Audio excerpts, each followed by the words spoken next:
Greetings, greetings, greetings. Just sunny days, 305. And I want to talk about a couple of women in my life. And this is how the feds play, right? So the feds, they knew and they understood from watching that I love my families. Plural, right? And so, of course, I had my woman, Corinthia Willis, and I also had another woman, another baby mother named Samantha Williams. And so this is how the feds play these games, right? And so we found out that we was indicted out of Brunswick, Georgia, from some people up there. And the indictment included myself, my brother, Samantha Williams, and Tyrone Butler out of Brunswick, Georgia, along with some other people that we did not know, right? And so this is how the feds work. So they put Samantha in the indictment. She facing 20 to life. And the guy that I was dealing with never seen her. She never been to Brunswick County Jail. The couple of times that I did deal with him down here, he never went to her house. He don't know how she looked, right? So they indicted her. Now they got my other woman, Corinthia Williams, they got her on the witness list. So now I'm not quite understanding why she's on the witness list. So I asked her, why they got you on the witness list? She like, I don't know, Sonny. I don't know, but do you think that I'm gonna say something on you? I'm like, I don't know. But I don't know why they have you on the witness list. But they had her on the witness list. They had my mom on the witness list. They had Luther Campbell on the witness list. They had a lot of people on the witness list. And so indictments started coming down, and they started getting people to come to the grand jury and all kind of stuff, and things was happening every day. Feds knocking on the door. They was indicting people from car lots that we went to. They was indicting people from credit card, people that I use credit cards. And so they were trying to play my two women against each other in order to tell on me, right? And so they'll be showing Corinthia pictures of me going to the house with Samantha house, and Samantha going to the ATM getting money out and all that stuff. They trying to put them two against each other in order to tell on me, right? And so when I heard and came to the realization that Samantha was on indictment, and so I'm trying to figure out, you know, what's going on. Cause see, like, I'm the type of man, right? So when they raided my houses, they didn't get nothing. But I'm the type of man, like, I used to have all my stash somewhere else in another place, and the joker went in there and robbed me for all my money, all my guns, all my drugs, and all that stuff, and I had to start over again. And so once I experienced that, I say, man, look here, man, I'm gonna keep the bulk of my stuff where I sleep at, in my house, you know? And so, and anytime they come there and get it, like, I'm coming. I'm gonna come and claim that stuff. That's the type of person I am, right? And so they raided my house. They came and got me. They never raided Samantha's house, so they never got nothing out the house. So I'm trying to figure out, why do they have her on the indictment? And so we trying to figure those things out. And now the lawyer from Brunswick, Georgia, calling her, talking to her, and the feds talking to her. They threatening her about to take the children and all that stuff. And she nervous. She don't know what to do. And so I'm like, and so I had noticed, you know, I was, I'm at this time, the feds got me. I'm in Brunswick County Jail.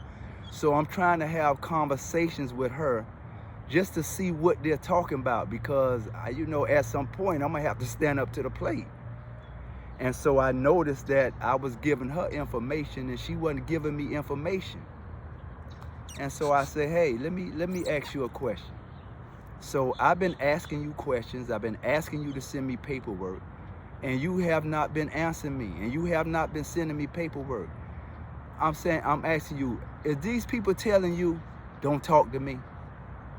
So she like, yeah, they telling me. I say, and you going for that? Like you just met these people like the other day, you know, and then they can sit down to you and tell you don't talk to me about different information, and I'm gonna be the one that's gonna stand up and free you.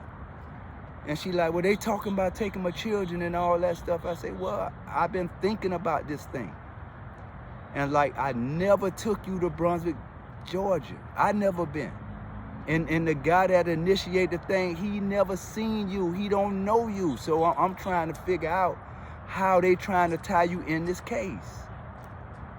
And so this is how the feds play. This is the type of game they play. They find out you got 2 women. They find out you love your women. Then they talk to them and they show them pictures and they tell them all this stuff and scare them up and all that stuff. And so, about like rightfully so, like she was rightfully so to be concerned about if they're gonna take our children. And so, as time went on, you know, the feds, they've been going between Corinthia and going between Samantha and sending pictures here and then talk about this. And then Corinthia had to go to the grand jury, and my mom and most people had to go to the grand jury. And this is how the feds play. They start trying to play us against each other. And so I finally told Samantha, I said, man, look here. I'm asking you questions because I'm trying to figure out how to free you. Because they don't know nothing about you, but they want you to tell some things about me that they don't know, and you don't know my business like that, you know? And so finally, you know, she kind of strengthened up a little bit, you know, and I remember them telling me, the lawyer telling me, say, hey,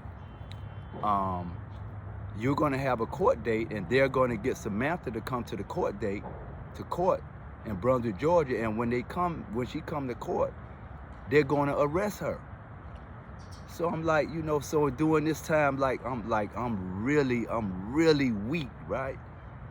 And so we go to that court date. And so on our way to court, man, they got this caravan going down the street. They running red lights. They got 4, 5 cars following us, a van following us. Man, you would swear that they had John Gotti or somebody riding around in the streets, and I did not understand that. I mean, we was getting money, but we wasn't.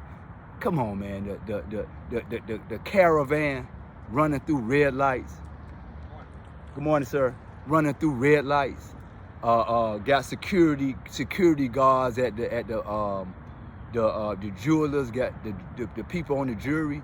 They got security at the hotels and all that stuff. I mean, this stuff was like way over the top, right? So they get there, so we get in the courtroom and Samantha's in there and they do some talking, and sure enough, they call up there, they tell her they're gonna detain her. They act like they were putting the cuffs on, and then they shoot me back. Shoot me out the courtroom, shoot me back to the county jail. So now in my mind, I'm thinking like she locked up, she on the other side in the county jail, and I'm like, bruh, I'm like weak right now. You know, my mom, she had went to court. She had came to court with Samantha from Miami. And so like I'm weak now, right? I'm like, oh man, you know. So I had this conversation with my mom. Cause so come to find out, they did lock Samantha up. They did detain her for a little while. I guess they did whatever they did, and then they let her go back to Miami. But in my mind, I'm thinking that she's in the county jail. So by the time my mom and Samantha and them get back home, I talked to my mom, you know. And so now I'm convinced, like the feds, man, they it's real now. You know, they done locked her up. So now I'm thinking, I'm like, man, what can I do? You know, because like if it's on me, it's on me. But when it's on them, it's on my other people. So now the lawyer come back, I got a public defender, and every time he come back, it's bad news. He said, well, they locked your Samantha up. They say the next time they gonna lock your mama up because your mom was present when you were doing some money transactions, right?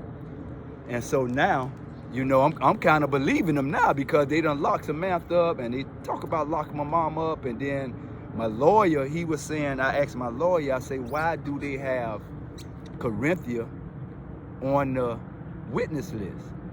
He say, man, let me tell you something. He say, if you go to trial, they're going to put Corinthia on the stand, and they already know she lying. They ready to like lock her up right now because they already know that she's lying for you. But if you take the stand, they going to put her on the stand, then they going to catch up in lies, and then they going to lock her up. Right? So I'm like, oh man. So they talking about, now they locked Samantha up, they talking about getting my mom, you know, and they talking about locking Corinthia up, and I'm like, so I called my mom one morning, I'm weak, So I'm like, Mom, I say, I don't know. I say they said they was gonna lock Samantha up, they did that. They say they gonna lock Corinthia up because they know that she's lying to the grand jury, she's lying. And they say they gonna lock you up because you was in the presence when I made some transactions. And so my mom told me, she said, hey man, let me tell you something. You always trying to save everybody. You wasn't sent here to save everybody. Jesus was sent here to save everybody. You are not Jesus. So now you got to think about saving yourself. So don't worry about what they gonna do. She said they spent that money with you. If they come get you, if they come get Corinthia, if they come get Samantha, if they come get me, damn it, that's what they gonna have to do. But let me tell you something, you are not finna sell your soul to the devil, and you are not finna cooperate with them trying to save us and save people. And don't talk to me about that no more. And I'm telling you, like, that was the realest thing that I had ever heard in my life, because at that point, like I was ready, you know, like I was ready. And so let me say this, like, I'm not a weak man. So as time went on, you know, they had offered me a plea of 17 to 27 years with full cooperation.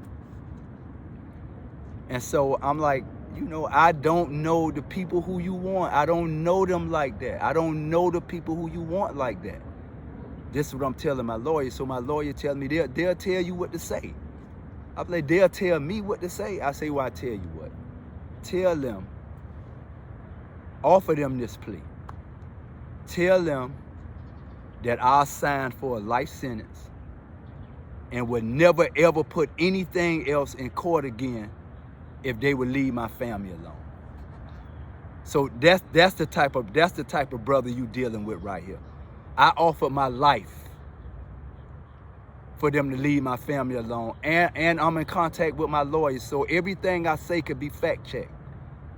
But I'm telling you, man, the women, bro, is a lot of sisters that we don't see, that we have not seen in a while. Man, it's because they locked up, man. It's because a lot of them dudes flipped on these sisters, man. Done kept all that drugs in their house and had them sisters riding up the road with that dope. And then when they get caught with it, they leave them sisters on their own. And them sisters, they not like men. They don't tell. They don't fold like that. So man, so I want to shout out, man, to, like, I don't really talk about Samantha that much, but like this woman sat in trial with me and my brother, and she was facing 10 to life. So if she wasn't, so during the trial, the guy that told on the case, he never seen her. So they asked her, do you see Samantha Williams in court? He say, I don't know her. I never seen her before. If I was to see her, I wouldn't know what she looked like. And so somewhere in the middle of the trial, you know, they dropped Samantha from the indictment. But she was like, if she would have been found guilty, she was gonna do at least 10 years to life. And so that's how the feds do, man. They would get your woman, they would get your mama, they would get people as closest to you, and they would try to get them to flip. And I'm telling you, man, like these women, like my mother, may she rest in peace, Corinthia and Samantha Williams, man, them the strongest women that I know in my life, because that stuff that they was under, and they were pounding them. And so they have their story to tell, because the feds was pounding them like every day when I was on the run, pounding them. You know what I mean? And I tell you, I would rather go through a war with a notorious gangster than to go through that Fed stuff, man. That's why their conviction rate is over 97%. Because once the feds come get you, bro, they already done did a mock trial for you. They already know the scams and the schemes and all of that stuff that they gonna put together on you. I'm telling you, man. So shout out to the women, shout out. And there's a lot of women that's locked up for dudes that would not stand up for their stuff. And I'm telling you, like, I keep my stuff in my home, and at any time the feds or anybody would have came to my house where my children at, because I had some stuff there, I was gonna come there and claim everything. They not gonna have to go to jail and catch me later. Nah, I'm coming.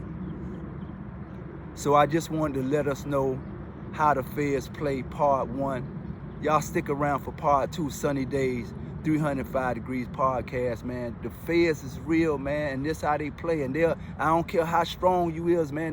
They had me contemplating on being a snitch, man, to try to save my people. Hey, this Sunny Days 305 Degrees podcast. If you like this message, hit the subscribe button, like it, and share it. Share. Until part 2, peace.